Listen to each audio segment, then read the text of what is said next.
The spiritual warfare has a common nature throughout all of history. But there is a new form of attack, a new weapon that the demons are equipped with in our modern age. There is a new battle facing our young people, especially, we may say, young men. Young men growing up in a world of screens, of technology, of continuous access to the internet. They are exposed to the possibility continuously of pornography. This new weapon that the demons use to incite lust. Of course, the demons have always incited lust in men, particularly men and women too, of course. But this is a new weapon. The availability of pornography is a new phenomenon for mankind. And many young men, even we may say boys, young boys are growing up enduring this assault on the soul. Something unknown by so many generations of men. And so often we hear young men say they feel they don't have the strength to fight this temptation. They feel defeated by this particular attack of the demons. Those who are afflicted in this particular way must understand the battle God is calling them to. We must see this particular assault within the context of the whole spiritual warfare. And carnal warfare, first of all, requires a longing to repent, a genuine, true longing to repent, a longing to be freed, to change. But however much we may desire to change, change cannot take place without the grace of God.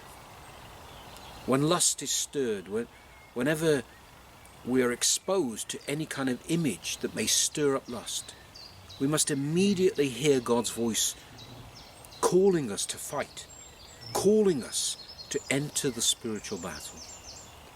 We must recognize also in every temptation the opportunity God is giving us to become a spiritual warrior and a spiritual victor.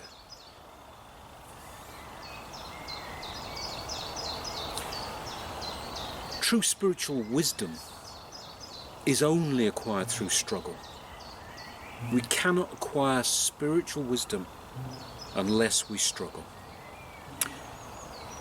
It is acquired through battle, through spiritual warfare. As we begin to learn the strategies, as we acquire the skills of spiritual warfare, it's then we begin to grow in true wisdom, spiritual wisdom. It's a wisdom unlike anything that the world can teach or even that the world recognizes. The world cannot recognize true spiritual wisdom. We may recall St. Anthony of the Desert, St. Anthony the Great, who we are told was illiterate. He was an illiterate man living out in the desert, and yet he became a spiritual master. He was filled with spiritual wisdom that not only taught those in his own time, but through the centuries, and continues to teach us who live today. A spiritual master, uneducated in the world.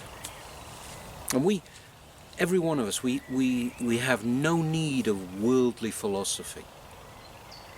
We have no need of the teachings of the world. The wisdom of God is acquired through faithfulness. Faithfulness in the heat of battle, spiritual warfare, spiritual struggle when temptations are stirred, when the demons attack us, when the world attacks us, when the flesh attacks us. This is our opportunity to acquire spiritual wisdom. If we want God's healing of the passions that we feel enslave us, we must accept the treatment that can so often be painful. Bitter medicine. If we run away from the pain, if we get angry with God, if we demand that God does things our way, that we want our lives to unfold the way we would like them, then the spiritual sickness that afflicts us will remain. We will shy away, we will turn away from the bitter medicine that is required to heal us. Let us, yes, show God our willingness and our longing to be healed. We must reject, first of all evil thoughts, evil fantasies, so that the heart can be purified. The heart must be purified. And this is particularly true in the battle with lust.